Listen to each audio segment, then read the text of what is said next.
Despite the commitment you think you've secured, and despite the attention you feed her, nothing she promises is guaranteed, and she may not be there when you need her. So don't put the weight of your world on a woman. Just love her the best that you can.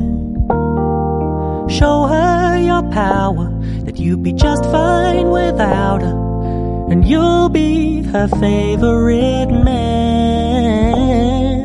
She doesn't want someone who she can control, and she doesn't want someone to stare in her soul. But if you can be still in the eye of her storm,